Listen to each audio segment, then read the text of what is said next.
Alors déjà, je me présente. Moi, je m'appelle Alexandre Boutin. J'aime bien dire que je suis coach agile. En un seul mot.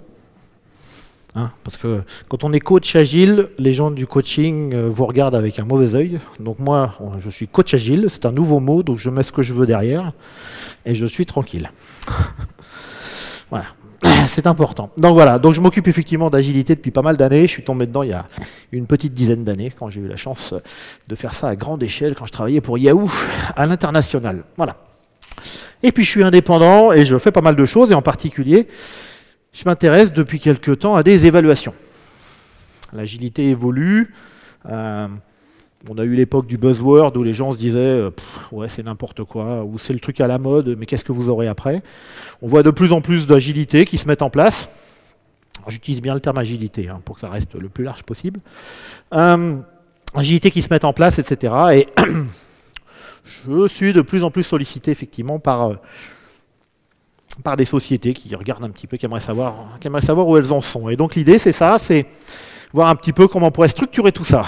Et l'approche Amato est intéressante de ce côté-là pour proposer une structuration. Alors, je pourrais vous parler de ça. On va essayer de prendre un angle un petit peu différent. Masterchef. Voilà, on va y aller. Donc on va parler cuisine. Ouais, je sais pas faire des présentations normales. Voilà. Donc vous avez le droit aujourd'hui à une petite mise en bouche. Pour donner un petit peu d'appétit. Vous verrez comment je fais ma cuisine, comment on fait la cuisine Amato. Je vous donnerai quelques recettes Amato quand même. Et puis on verra comment on peut devenir Masterchef chez Amato. Voilà un petit peu l'agenda que je vous propose. Alors, petite mise en bouche, toute simple. Dans l'agilité, on aime bien commencer par, quand on fait un produit, par une vision. La vision, elle commence avec plusieurs choses, en particulier un qui. Donc voilà, c'est pour qui? Donc, Amato. Il y a plusieurs cibles. C'est clairement pour les managers, pour les sponsors, ceux qui payent. Il faut imaginer qu'il y a des gens qui ont payé pour mettre en place l'agilité dans l'entreprise. Il faut peut-être quand même leur dire au bout d'un moment, est-ce que vous avez mis l'argent au bon endroit? Des directeurs, etc. Ça va sur les équipes agiles, bien entendu, puisque les équipes vont en tirer beaucoup de bénéfices. Et puis ceux qui se jettent à l'eau, là, j'ai appelé ça Agile Transformation Leaders. Donc on a des cibles assez vastes. On va peut-être essayer plutôt de cibler dans un premier temps quand même les trois d'en haut, donc ça va plutôt s'intéresser effectivement aux managers, aux directeurs, aux sponsors. Par contre, à Amato, on va essayer de rester dans un état d'esprit agile, donc on va l'aborder d'une façon un petit peu différente à ce qu'on peut voir par ailleurs. Donc c'est qui? Pourquoi? Alors quelles sont les problématiques? Il y en a qui se posent différents types de questions. Certains vont se demander effectivement tout simplement du benchmarking. Je fais de l'agilité dans mon entreprise d'une certaine façon, j'aimerais bien savoir comment les autres dans mon secteur d'activité le font.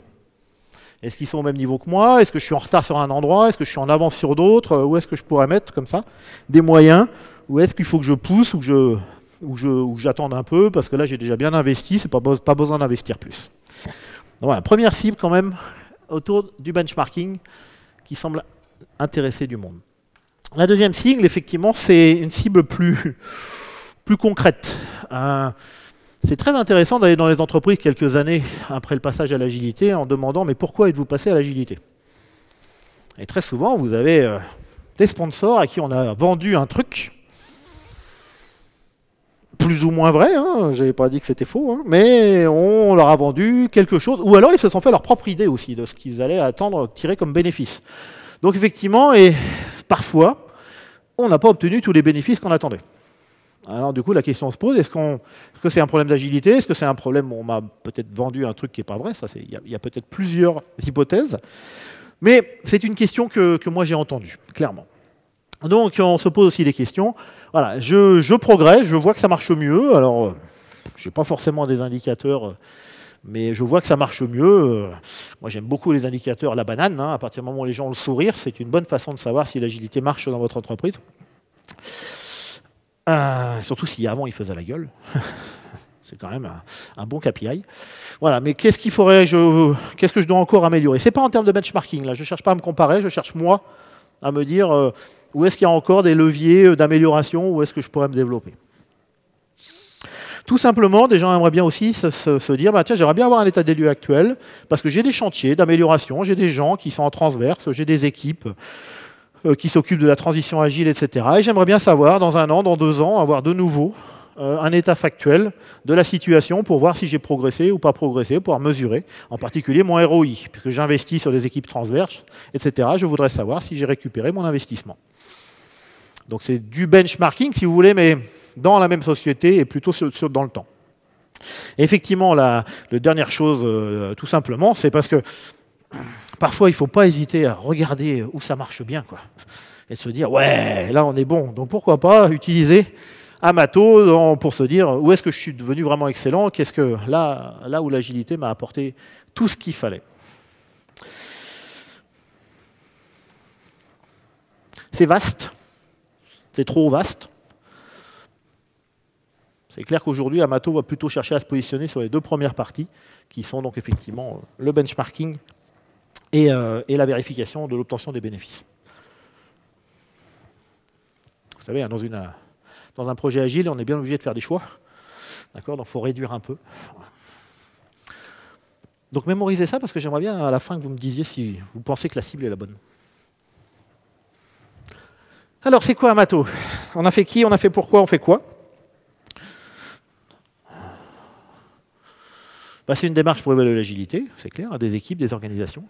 C'est une démarche individualisée, je reviendrai là-dessus, c'est important, très important. Et une démarche, alors ça peut être un peu présomptueux, mais pour moi, qui respecte les valeurs et les principes de l'agilité. Donc on retravaillera, je redévelopperai ce sujet-là aussi. Et en bon agiliste, on livre des choses, on délivre, comme disait Alistair ce matin, hein, c'est important de délivrer, pas faire la démo seulement, mais délivrer. Donc on délivre effectivement un résultat qui est concret et qui est actionnable. Pas forcément actionnable dans le cadre d'Amato, vous verrez ça. Voilà. Donc, dans les elevator pitch, peut-être certains d'entre vous ont retrouvé une forme, une structure d'elevator pitch. Hein, pour qui, pourquoi, quoi, à la différence d'eux. Et à la différence d'eux, je vais m'arrêter un tout petit peu là-dessus, parce que ça c'est important. Et il est clair qu'on ne peut pas faire un audit agile, ça n'a aucun sens. Un audit, c'est une mesure de conformité à une norme, à quelque chose, etc. Et dans le corps de l'audit, il y a l'idée des processus sont plus importants que les individus. Bon, je ne vais pas vous refaire le cours sur le manifeste agile, hein, on l'a vu ce matin. Donc c'est clair qu'on ne peut pas du tout être dans cet état d'esprit d'audit, on ne peut pas vérifier une conformité à une norme. D'ailleurs, moi, je me rappellerai toujours une de mes clientes, j'ai adoré ce qu'elle me dit un jour, ça date déjà de 2009. On passe l'agilité dans sa structure, et elle me dit, bah, il y a déjà, à l'étage d'en dessous, dans le grand bâtiment, il y a déjà des gens qui font de l'agilité depuis 1 an. Bah, je dis, bah, tant mieux, c'est super. On travaillera ensemble, on verra les synergies qu'on peut faire, etc. Bon, bref, on démarre le projet, ça démarre bien, tout commence à bien aller. Puis 3-4 mois après, je l'ai au téléphone pour un truc, elle dit, je suis passé à l'étage d'en dessous, enfin, là. Eh ben, ils font rien comme nous. Et alors? Est-ce que c'est important? C'est l'agilité ou c'est la réussite des projets? C'est clairement la réussite des projets. Donc voilà, donc l'audit, ça ne marche pas. Alors, ce n'est pas une certification, hein, soyons très clairs, vous n'avez pas un label, vous n'avez pas l'agilité Amato tel que c'est fait, ça n'a aucun sens. Alors, la question s'est posée sur le niveau de maturité, il y a eu des réflexions de ce côté-là, qui est intéressant par certains côtés, puisqu'effectivement, ça permet de voir une progression, d'accord, de l'agilité dans l'entreprise ou de la maturité de l'agilité pratiquée au sein de l'entreprise ou au sein d'un projet. L'embêtant du niveau de maturité, c'est un peu quelque chose de générique. Donc on a gardé une partie de ça, mais on n'est pas allé dans le niveau de maturité. Et quelque chose qui était très en vigueur, hein, les auto-évaluations agiles. La première, elle doit dater, c'est Jeff Sutherland qui avait fait le Nokia Test. Pour ceux qui se rappellent peut-être de ça, c'est un système de 9 questions. Et ça doit dater de 2005. Moi, j'ai dû entendre parler de ça en 2005. Je l'avais mis en place à une époque, en 2005, justement, en 2006. Et en fait, c'est absolument pas fiable. Moi, j'en suis complètement revenu. J'aime beaucoup cette idée-là dans l'agilité, qui est que les gens sont auto-organisés, etc., etc., etc. Donc, ils seraient capables de s'auto-évaluer. En fait, c'est pas exploitable. C'est quasiment pas exploitable. Moi, quand j'avais fait le Nokia Test à une échelle de plusieurs milliers de personnes, j'avais eu des résultats très intéressants, parce qu'il y a des projets que je connaissais très très bien, qui avaient une très bonne note au Nokia Test, alors je savais qu'ils ne fonctionnaient pas du tout. Donc, comme quoi l'auto-évaluation, c'est un biais. Donc on n'est pas du tout parti là-dessus. C'est vraiment l'idée d'Amato, et de proposer quelque chose de différent. Alors, voilà. Une réponse concrète. Alors, on va avoir des phrases ici qui peuvent commencer à créer la discussion. Des évaluateurs labellisés par un organisme indépendant. Oui, il est absolument inconcevable. Si on veut avoir du benchmark, il nous faut des gens qui partagent un même référentiel ou déjà un même état d'esprit sur la façon de faire les choses. Donc voilà, donc il nous faut absolument cette garantie-là, sinon vous allez comparer des choses pas comparables. Voilà, donc vraiment ça c'est le petit mojo de l'Amato pour évaluer votre agilité avec agilité. Donc voilà pour le petit pitch. Donc ça c'est la petite mise en bouche. Alors on va avoir un peu de cuisine maintenant. Comment ça fonctionne?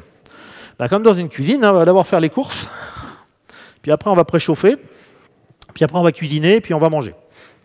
On va déguster, parce qu'on est master chef quand même, je vous rappelle. Donc on déguste, on ne mange pas. Tout ce cycle-là, dans Amato, on considère qu'on y arrive à peu près sur 4 à 7 jours de travail, sur une période qu'il est bien de rester sur une durée courte, soit 2 semaines. Voilà, pourquoi il y a un petit volant de jour? Parce que bien entendu, ça va dépendre un petit peu de la taille de ce que l'on va évaluer. Voilà, donc liste des courses, préchauffage, cuisson, dégustation. Allez, allons regarder un petit peu la liste des courses. Ça, c'est assez simple. Quand on prépare une évaluation, c'est clair qu'il va nous falloir un point de contact. C'est absolument indispensable. On va regarder un petit peu l'évaluateur. On ne va pas l'envoyer sans contexte. Donc, il va regarder un petit peu ça. Ça, c'est tout à fait classique. Dans tout type d'évaluation, on retrouve ça. Effectivement, voir un petit peu quels seront les participants et comment on va s'organiser en termes de planification, etc. Voilà, la liste des courses, c'est assez rapide. Ça fonctionne. On va avoir des choses intéressantes. Pour moi, c'est dans le préchauffage. Si je veux rester dans l'état d'esprit de l'agilité, je veux faire les choses avec les individus. Donc, je veux les faire adhérer. Dans l'agilité, on explique qu'on va établir la vision, on va la partager. En plus, on est dans une journée orientée product owner, donc il y a beaucoup de choses autour de ça. Donc allons-y. Allons travailler ensemble sur la vision avec les gens qui vont contribuer à cette évaluation. La plupart du temps, ce n'est pas ce qu'on voit. On voit des gens arriver, d'accord, et qui viennent faire un état des lieux, un statut, etc., poser des questions. Ils sont plus ou moins bien reçus. L'idée d'Amato est très intéressante de ce côté-là, c'est vraiment de se positionner dans un autre sens. On n'y va que si on a réussi à avoir une forme d'adhésion des équipes que l'on va évaluer ou de l'entité que l'on va évaluer. Ici, j'ai mis un petit schéma qui pourrait être un product box. Donc pour ceux qui connaissent, c'est un atelier qui aide à définir la vision en identifiant certains bénéfices, des attentes, etc. Moi, je propose par exemple... Alors les ateliers sont pas toujours les mêmes, hein, ça dépendra un petit peu du contexte. Voilà, mais on pourrait faire effectivement un product box avec tous les participants, voir un petit peu quelles seraient leurs attentes en termes d'évaluation agile. D'accord. Ça donnera un élément, et il va falloir absolument aligner cette vision avec celle des managers ou des sponsors. Parce que bien entendu, souvent l'évaluation a été commandée par un sponsor, donc il faut vérifier l'alignement. En bon agiliste, quand on pratique Amato, on peut s'arrêter là. Pas d'alignement, après Yannick. Pas d'alignement, on arrête. Si vous voulez, j'ai fait un sprint, le résultat ne satisfait pas mes utilisateurs, j'arrête mon projet. Ça, c'est indispensable. Donc on essaie de relier les deux, voilà, de faire en sorte que les gens qui vont être évalués, enfin, les gens, l'équipe, l'entité, etc., on va essayer d'obtenir une forme d'adhésion, au moins une. Déjà, on a été prendre leurs attentes en termes d'évaluation. Donc ça, c'est très important sur le préchauffage. Et après, aligner. Puis après, on va faire un peu de cuisine. Pardon. J'ai décroché mon téléphone en voulant juste regarder l'heure. Parce que j'avais un appel qui arrivait en même temps. Donc, on va cuire. Alors cuire, qu'est-ce qu'on peut faire dans la cuisson? Des choses des choses intéressantes. Il va falloir aller sur le terrain, on va aller faire des choses. Donc bien sûr, on va faire de l'immersion, hein, on va participer à des réunions, à des instances de pilotage, si elles existent. Hein. Vous savez qu'il y a plein de gens qui font de l'agilité avec des comités de pilotage et de direction et tout ce que vous voulez. C'est pas un souci dans l'absolu, hein. C'est intéressant de savoir ce qu'on y fait en fait. Pourquoi ils sont là, qu'est-ce qu'ils sont censés faire, etc. dans un premier temps, s'ils sont là. Donc on va voir tout ça. Les communautés de pratique, elles existent. Intéressant de l'immersion, hein. On est clairement en immersion, en auditeur silencieux. Les évaluateurs Amato, on n'a pas le droit de dire un seul mot à ce moment-là. Ils ont demandé l'autorisation, hein. Ils ont obtenu l'adhésion de l'équipe sur la pratique, enfin sur la démarche. Donc ils vont être en auditeur silencieux. L'agilité, c'est des rencontres, des échanges en face à face. Hein, je ne vais pas vous refaire un cours sur Manifesto, mais c'est quand même un des principes. Donc, un entretien individuel. On fera aussi des rétrospectives, on fera des ateliers plus collectifs, mais l'entretien individuel est absolument indispensable. Si vous ne l'avez pas déjà pratiqué, il y a des choses magiques qui se passent quand vous prenez du temps, en 1 heure, de discuter avec une personne et de lui poser des questions sur ce qui se passe dans son équipe, dans sa tête, sur comment elle pratique l'agilité, comment elle voit ça, etc. Qu'il ou elle aime ou aime pas l'agilité d'ailleurs, mais les bénéfices sont là. Donc ça, c'est indispensable. Environ 1 heure avec chaque acteur, etc., etc. Quelquefois, c'est pratiqué par binôme. Ça peut avoir du sens. Si vous avez vraiment dans une équipe est assez grosse, vous pouvez tout à fait évaluer les gens par binôme s'il y a des binômes qui fonctionnent bien. Bien entendu, il y a une énorme confidentialité là-dessus, comme toutes les évaluations. Et puis, on va faire des analyses de tout ce qu'on peut trouver en termes d'artefacts, des backlogs, des choses comme ça. Voilà. Alors, ce qu'on en rajoute dans Amato, et ce qui est très intéressant, c'est qu'il y a je vous en ai parlé un petit peu, des ateliers collectifs. En fonction du contexte, l'évaluateur est formé à ça, pour aller identifier à certains moments si je ne dois pas rajouter un petit atelier collectif. Par exemple, si les entretiens individuels font ressortir que les valeurs des équipiers ne sont pas partagées, dans le sens que les équipiers ne retrouvent pas les valeurs qui les font marcher, qui les font fonctionner, ils ne les retrouvent pas sur le projet, ils ne les retrouvent pas dans l'équipe. Il y a des ateliers très, très intéressants sur les valeurs. On peut travailler collectivement pour essayer d'établir des valeurs individuelles d'abord, puis après des valeurs de l'équipe, et puis faire un statut sur ces valeurs-là. Sont-elles dans l'équipe ou pas? Je peux vous assurer que si quelqu'un met les 6 valeurs qui sont son moteur devant lui, et qu'à la fin, dans le cercle où on met les valeurs de l'équipe, il n'y a aucune de ces 6 valeurs, à lui, on ne parle plus d'agilité. Hein. On parle d'individu, ça ne pourra pas fonctionner. C'est très très intéressant de savoir ce genre de choses. Donc voilà, donc ça c'est des ateliers qu'on rajoute effectivement pour aller prendre un petit peu, pour faire cuire tout ça, voir un petit peu comment ça fonctionne. Donc c'est là qu'on a vraiment de la spécificité, puisque c'est pas normalisé du tout, hein, ces ateliers. Il y a du contexte. À un instant donné, on va sortir de la boîte à outils ce qui va bien. Donc voilà. Alors on va quand même déguster, on a cuit tout ça, etc. Donc on va sortir un certain nombre de graphiques. Alors je suis désolé, aujourd'hui, ceux qui espéraient voir tous les graphiques Amato, non. C'est clairement pas le but aujourd'hui. Aujourd'hui, c'est clairement la démarche. Il y a du travail derrière ça, donc on va rester à des choses très synthétiques comme ça, pour aujourd'hui. Voilà, mais on a établi effectivement un certain nombre de choses. Alors ce qui est intéressant de garder, je vous parlais tout à l'heure du modèle de maturité, on a décidé de garder des chiffres. C'est-à-dire qu'on va évaluer des choses et on va dire vous êtes à 2, vous êtes à 2,5, vous êtes à 3, vous êtes à 3,5, sur une échelle. C'est une grosse discussion en fait. C'est une grosse discussion parce que quelle légitimité on a pour dire vous êtes à 3 sur 5 ou à 4 sur 5, en vertu de quoi voilà, c'est la même chose si vous demandez la couverture de code du test unitaire et de la couverture de code, il y a plein de développeurs qui vous expliquent ouais, je peux te faire 100%, mais il y a vraiment du test U que je vais écrire pour rien parce qu'il y a des parties de code où ça n'a aucun intérêt de mettre du test unitaire. C'est un peu ça la même idée quand on fait un chiffre, on mesure 100% ou 90%, mais si vous mettez la barrière à 90%, mais vous avez testé 90% du code facile à tester et qui ne sert à rien, vous avez 90%. Mais voilà, c'est pareil. Donc ça, si vous avez 4 sur 5, qu'est-ce que ça veut dire 4 sur 5 voilà. Donc c'est pas facile, mais on a quand même gardé cette lecture-là, puisqu'on considère que c'est quand même plus facile d'appréhender et plus facile de mesurer effectivement des progressions par rapport à ces échelles. Donc on va regarder un certain nombre de choses. Je reviendrai un petit peu sur ce qu'on regarde, les 4 domaines qui sont regardés. Les résultats sont là. Il faut fermer la boucle. On a démarré avec les participants. Il va falloir finir avec les participants, puisqu'on a clôturé l'évaluation. Et donc, on va faire une restitution collective, rétrospective si vous voulez, des techniques différentes. La technique que je pratique le plus dans ce contexte-là, c'est une technique Jeopardy qui est très intéressante. L'évaluateur a trouvé un certain nombre de choses. Il peut positionner ce qu'il a trouvé sous forme de questions-réponses. Il ne donne aux gens que la réponse et à eux d'élaborer la question.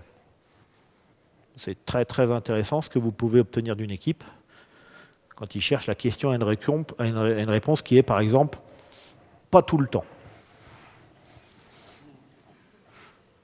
C'est en fait super riche la discussion que vous avez avec l'équipe à ce moment-là. Attends, il a dit pas tout le temps, donc ça c'est pas bon, parce que ça c'est tout le temps. Donc ça, qu'est-ce qui est pas tout le temps? Voilà. Donc, gardez l'idée, pas forcément du Jeopardy, gardez l'idée vraiment cette rétrospective collective. On boucle. Si vous voulez, l'évaluation à matos, c'est un livrable. À la fin de l'évaluation, on l'a livré, on a deliver, comme dirait Alistair. Donc on a quelque chose de cohérent, c'est fini, etc. On a rebouclé, on fait notre rétrospective. Je reste un peu dans du Scrum là. On fait notre rétrospective et voilà. On a la boucle et c'est fini. Ça, c'est des particularités à Mato, clairement, que l'on ne trouve pas ailleurs. Enfin, qu'on ne trouve pas ailleurs. Ce n'est qu'une bonne idée, mais... Ah, il y a un petit dessert surprise quand même, parce que sinon, s'il n'y a pas de dessert, hein, ça vaut pas. Un petit dessert surprise, il n'est pas pour... donc le client a demandé une évaluation à Mato, il a donc choisi un évaluateur labellisé à Mato, tout va bien, il a fait la liste des courses, il a fait le préchauffage, il a fait la cuisson, et il a dégusté. Et il a le droit aussi à des petites choses en plus. Il a le droit, effectivement, dans ce contexte-là, un benchmark détaillé, effectivement, qui est géré donc par la structure Amato, qui peut lui donner effectivement des résultats par rapport à son secteur d'activité ou d'autres secteurs d'activité. Il y a un rapport annuel qui est établi et qui permet effectivement d'avoir toute entreprise confondue à ce moment-là. Hein, c'est quelque chose d'un peu plus générique. Et bien entendu, des demandes supplémentaires au cas par cas, ça c'est payant. Voilà le principe qui permet pour le client effectivement de se retrouver par rapport à cette évaluation à Mato. Donc ça, c'est des choses qui sont plutôt demandées aujourd'hui. Alors, voilà pour la cuisine. Je suis où dans mon timing? Quelques recettes. Alors, qu'est-ce qu'on a fait? J'ai dit tout début que Mato, c'était une approche agile pour faire des évaluations d'agilité. Alors, quoi de mieux que de voir un petit peu comment on match avec le manifeste? Voilà. Donc, individu interaction, on va donner du sens, hein, clairement. On va susciter l'adhésion, on va faire participer les gens au début, à la fin. On les met dans la boucle. C'est-à-dire que ce n'est pas un évaluateur qui arrive et puis qui dit, là, regardez, il y a ci, il y a ça, dites-moi, montrez-moi des choses, etc. Pouf, pouf, pouf, et qui se barre. En filant un rapport au patron. Il va filer un rapport au patron, ça d'accord. Il va se barrer quand même, ça d'accord. Mais quelque part, on aura travaillé collectivement pendant la période de l'évaluation. Logiciel opérationnel, les résultats concrets actionnables, on aura un certain nombre de chiffres qui seront positionnés sur des domaines particuliers. Donc on les aura, et donc on saura s'il faut progresser sur certains sujets. La partie préconisation, a priori, ne fait pas partie de l'évaluation Amato. Amato s'arrête juste à un résultat concret et actionnable, mais pas la partie préconisation, suivi, etc. Ça, c'est pas dans le périmètre de l'évaluation. Alors la collaboration. Le face-à-face, c'est une bonne façon de collaborer. Et il est très important de bien comprendre que tous les évaluateurs Amato partent du principe de bienveillance. Quand ils viennent voir une situation, les gens font bien leur travail.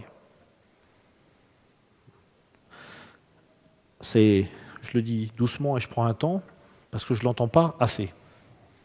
Les gens font bien leur travail. On ne vient pas les évaluer parce qu'ils font mal leur travail. On vient évaluer une situation parce qu'on se pose des questions, on n'a pas obtenu ce qu'on attendait, on aimerait bien se positionner par rapport aux autres, etc. Soit j'ai pas de souci avec tout ça, mais on ne va pas faire une évaluation parce qu'on pense que les gens ne sont pas bons, ou ne font pas leur travail, ou des choses comme ça. Ce n'est pas la bonne, ce n'est pas le pourquoi auquel on veut répondre. Voilà, donc il y a de la bienveillance. Forcément, les gens font bien leur travail. On est juste là pour regarder ce qui se passe, voir effectivement là où peut-être il y a des manques, mais la bienveillance est de mise. Donc on est plutôt dans cette collaboration qui nous intéresse dans les valeurs du manifeste. Et l'ouverture au changement, on se donne l'opportunité de s'adapter, on se donne la possibilité de rajouter des ateliers collectifs si on sent que c'est nécessaire. Si on estime qu'il n'en a pas besoin, on va rester dans la démarche individuelle, face à face, etc. Évaluation de situation, immersion. Voilà. Mais on a une ouverture au changement. Donc, allez, je enlèverai le point d'interrogation. Je ne l'ai pas animé, mais Amato, pour moi, est bien une cuisine agile. On est bien dans cet état d'esprit qui est important dans l'agilité. On a des goûteurs qui n'ont pas goûté exactement Amato, mais qui ont goûté des trucs qui ressemblaient. C'est-à-dire, c'était pas encore structuré tout à fait comme Amato, mais si vous voulez, Amato s'est mis au point grâce à ces gens-là qui nous ont dit ça on aime, non ça c'est pas terrible, voilà, ça c'était vachement bon ça, etc. Donc voilà quelques-uns. Alors bien sûr, ne prenez pas ça dans la totalité du groupe Total a fait des évaluations Amato, bien entendu, ça a été très ponctuel pour l'instant. Mais voilà, toutes les structures et tous les feedbacks, en bon agiliste, on a d'abord fait des choses, puis on a mesuré, on a pris du feedback et on a adapté, on a évolué. Voilà, les 4 axes qui sont identifiés, qui sont évalués dans le périmètre Amato. Je vais commencer par les 2 d'en bas. Le plus facile, faire agile. C'est presque le moins intéressant. On va effectivement regarder quelles sont les pratiques qui sont mises en place, etc., comment elles sont pratiquées, quel est le niveau d'ouverture d'esprit dans chacune des pratiques ou des choses comme ça. Voilà, faire agile, c'est assez binaire, c'est intéressant, surtout parce qu'on voit les manques, et donc on peut comprendre pourquoi il y a des choses qui fonctionnent moins bien. L'être agile est beaucoup plus intéressant, beaucoup plus difficile à évaluer, donc on a un certain nombre de caractéristiques, de grilles et de points sur le être agile, comme sur le faire agile. On va essayer de mesurer effectivement plus l'état d'esprit. Et on va avoir des indicateurs qui sont, vous avez peut-être vu dans mes indicateurs tout à l'heure, vous n'avez peut-être pas fait attention, mais il y a des indicateurs qui ne sont pas chiffrés. C'est plutôt ceux qui vont sortir du être agile. Donc c'est plutôt des tendances. Les 2 choses qu'on regarde aussi de façon intéressante dans Amato, c'est au-delà de la pratique de l'agilité, de l'état d'esprit de l'agilité, dans quel contexte, dans quel état d'esprit on la met en œuvre, voir effectivement les bénéfices constatés. On va regarder factuellement où est-ce qu'on a des améliorations. Si c'est juste la banane, le sourire des gens, on va essayer de le mesurer d'une certaine façon. Si on a des résultats plus factuels, on va les prendre aussi. Donc on a un certain nombre de choses à regarder. Et on va voir aussi un domaine qui nous intéresse particulièrement, c'est tout le soutien organisationnel. C'est-à-dire que ça va couvrir des domaines type RH, type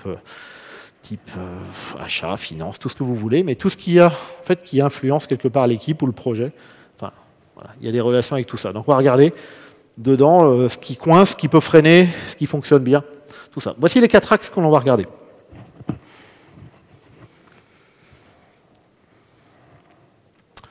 Donc, en résumé, un ingrédient Amato, un évaluateur labellisé. Quelque chose que je n'ai pas dit mais qu'on met en place, c'est un superviseur. C'est-à-dire que pendant que l'évaluateur fait son évaluation, il est supervisé. C'est-à-dire qu'il n'est pas complètement seul. Il a un superviseur de ce côté-là qui lui permet éventuellement de répondre, peut-être de répondre à certaines questions ou certaines problématiques. Quand vous avez des gens en face à face, ce n'est pas toujours facile, il y a des choses à recevoir, donc c'est intéressant de superviser. La confidentialité, je l'ai déjà dit, les résultats mesurables, pour ça j'ai mis des types Kvyat, on a vraiment des chiffres et on a choisi cette approche-là. Et un partage collectif des résultats, voici les ingrédients qui vont permettre de faire une bonne cuisine Amato. Un petit peu de MasterChef, donc on est parti sur une démarche assez souple, mais même malgré tout assez structurée. Donc la formation de quelqu'un qui va devenir labellisé Amato se fait en 6 étapes. Évaluation de motivation et de capacité, une formation level 1 sur 2 jours. De nouveau une évaluation de motivation et de capacité. D'accord ? Ça, c'est important. Parce que c'est pas parce qu'on a fait 2 jours que ça suffit. Loin de là. Une formation level 2. Une labellisation provisoire. Et en bon agiliste, on boucle la boucle suite à la première évaluation qui est réalisée par cette personne. On va aller prendre 3 inputs. On va regarder un petit peu l'analyse des résultats, la façon dont il a travaillé. On va demander l'avis du superviseur pour savoir effectivement la façon dont ça s'est déroulé, vu du superviseur. Et on va aller voir le client. À qui voulez-vous demander si ça c'est d'autres que ça s'est bien passé ou pas bien passé. Et à partir de là, la personne est labellisée. Les gens dans la communauté, les gens labellisés Amato doivent participer, doivent contribuer à une communauté de pratiques. Ça s'enrichit, d'accord, c'est des choses que l'on fait avec le temps. La labellisation est de 2 ans. On est en train de discuter sur le renouvellement, qui n'est pas complètement verrouillé, pour être très honnête. Il y a des discussions. Voilà. Et vraiment, j'ai été assez loin. Je vous dis, pour un client final, il faut compter à peu près entre 12 et 15 kg € par évaluation. Vous avez même des chiffres.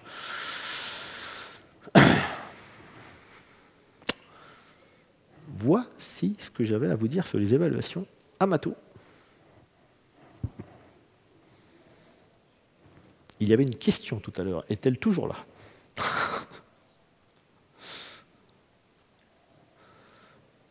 T'as toujours la question, Yannick, ou pas? Oui, mais attends le micro.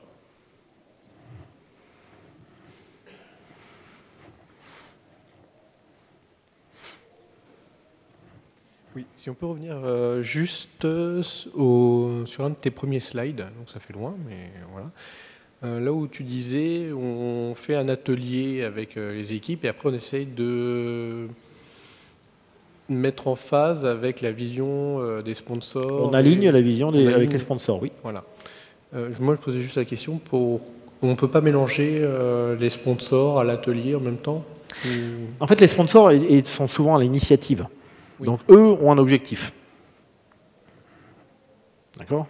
L'objectif, ils te l'ont annoncé. S'ils sont prêts à payer 15 kg € pour avoir une évaluation Amato, c'est qu'ils ont une attente derrière. Donc, eux, leur vision, ils l'ont. L'idée, c'est d'aller prendre la vision côté équipe, et puis après, de vérifier que tout ça, ça s'est aligné. Donc, aligner, c'est pas seulement remonter la vision de l'équipe et dire aux sponsors, voici la vision, vous devez vous aligner, il y aura des travaux dans les 2 sens. Mais la vision du sponsor, on l'a déjà. On sait pourquoi il a fait venir un évaluateur. On pourrait faire évoluer aussi la vision en la confrontant au terrain. Si, mais là, c'est une ligne, mais il va y avoir des allers-retours. D'accord. Il faut aligner, j'ai dit aligner les 2. Ok, moi je dis les mettre tous dans la même pièce, mais non, vaut mieux pas. C'est ce que tu dis, c'est qu'il vaut mieux pas, quoi. C'est recevable. Je vais les mettre tous dans la même pièce, mais pas pour faire le product box. D'accord.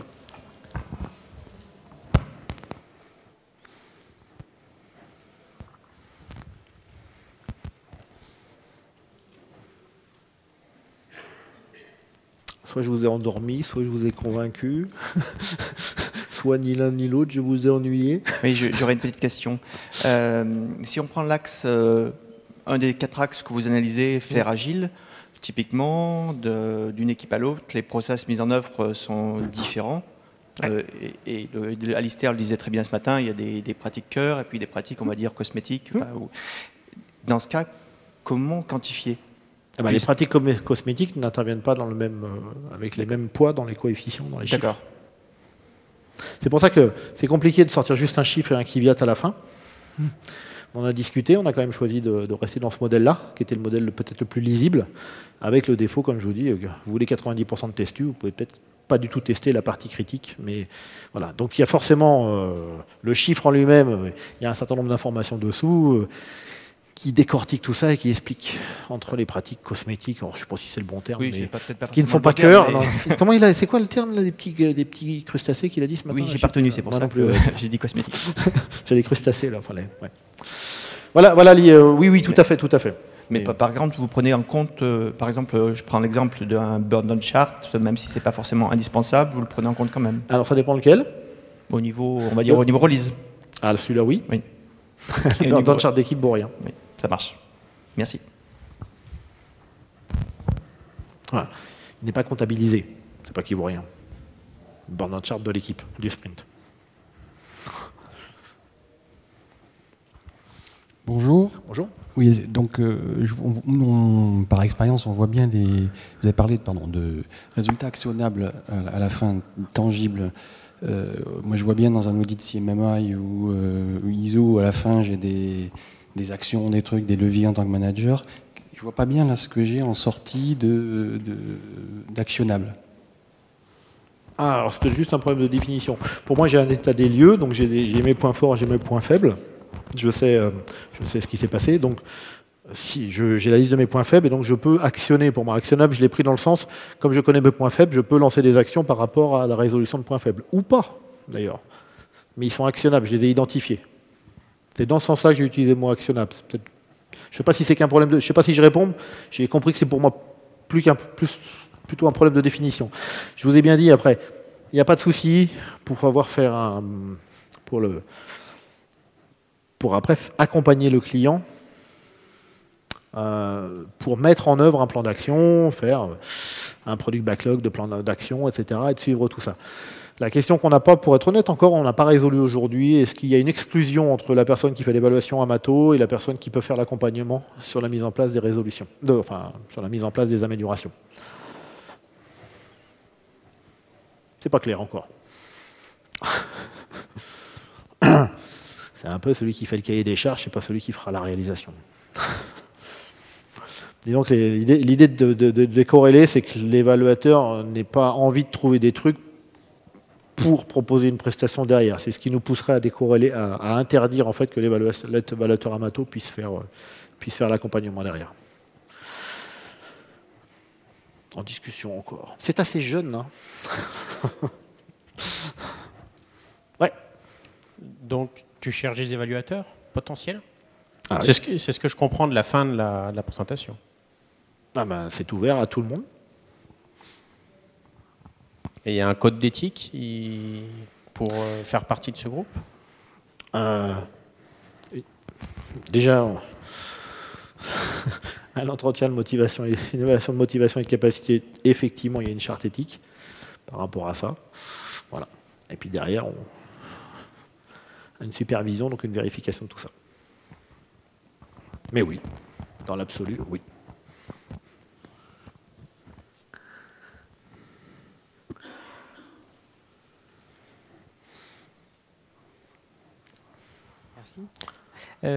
Donc, un peu à l'instar du Standish Group, on aurait un résultat annuel français consolidé de l'agilité. Pour les clients Amato. Pour les clients Amato. D'accord. Parce que ce qui est aussi très intéressant, c'est d'évaluer le avant-après. Avant l'agile, après pour les l'agile. clients Amato. J'ai répondu? Oui, très bien. Merci.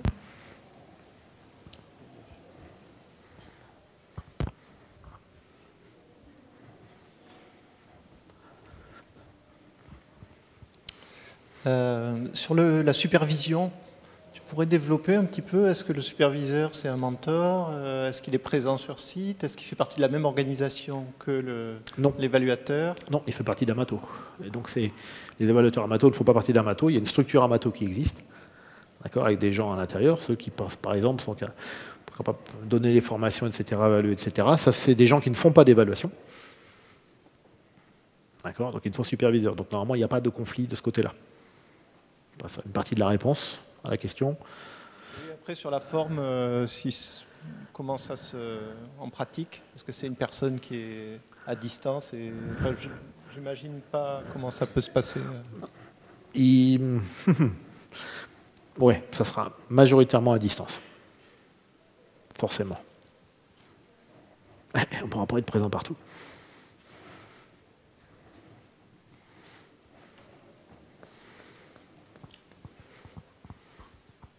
Ah, désolé, faut rester encore un peu. Sur le site.